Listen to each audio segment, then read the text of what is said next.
You see, we're afraid of that. Because the church will shoot its wounded. And that's not the way it is to be. So how do we deal with that? How do we deal with the criticism Jesus gave of the scribes and Pharisees? How do we take that to heart? And what does the church need to look like to go past that? It needs transparency. It's time for us to get honest with ourselves, to admit who we are and who we are not, to quit pretending that we have it all together and that everything is perfect.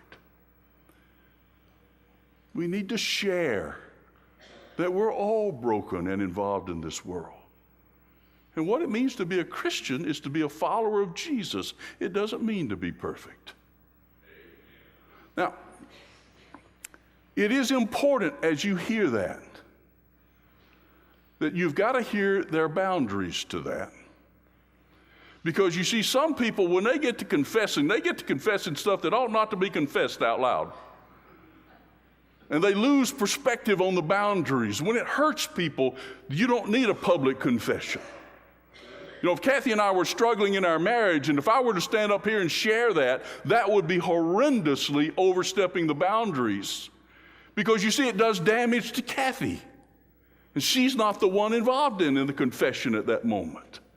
So it's important that we understand those are places where you do that privately, either in a very small group or perhaps just one-on-one. But there are times when we just need to be open and honest with each other. I remember when we were at Eatonton, we were involved in a building program, and that always brings out people who don't like preachers. And, you know, they really didn't like the program, but they focused it on me. And one guy said to me on the steps of the church, he said, I have solved the problem of the building program. If we get rid of you, then we won't have a growing church and we won't need the building. And he commenced seriously to try to get rid of me. He started making up stuff and saying things and calling people and calling the bishop, calling the district superintendent, writing letters, all that kind of stuff. And it really got to me. And I went to see my doctor, a deeply committed Lutheran Christian, Dr. Dave Ringer.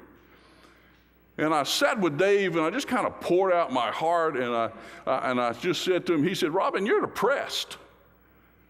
And he said, you need to take this prescription. I said, oh, whoa, Dave, I'm not going to take a prescription for depression. I said, wait a minute. No, I can't do that. He said, why not? I said, Dave, what does that say about my faith? I'm a preacher. I'm supposed to have faith in God. What does it say if I'm taking a pill to help me deal with something? What does that say about my prayer life? And what does it say about my faith? He looked at me, he said, Robin, will you get over yourself? He said, your body, mind, and soul were not intended for the kind of stress you are under right now, and you are struggling with it. And he said, the grown-up thing, the mature thing to do is to take this prescription till you get to feeling better. And I said, I don't know, Dave. I mean, what if the people find out? They're going to say, we don't want this broken preacher. We want one that's fixed. He said, Robin, I can't make you take the pill, but you really need to get some help. You know what the tragedy was? It took me 3 months before I had the courage to swallow that pill. 3 months. Now, what you don't see is the damage I did in that time period. Do you know what the damage was? You see, when you're in denial like that, you send out subtle vibes to people. And anyone around me who was suffering with depression would get that subtle vibe of, you're not worthy. You're not a strong Christian. You're not a good person because you're struggling with depression. And finally, when I left, I never shared it with the Eatonton Church. When I was at McEachern, and I shared it, and I finally had the courage to say I suffer with depression sometimes, and I've taken medication for it. I remember a lady, Nancy, Kathy knows her well. She came running up to me in the narthex after the service, and she said, "I am so glad you're depressed." And I said, "Well, thank you, I think. Why?"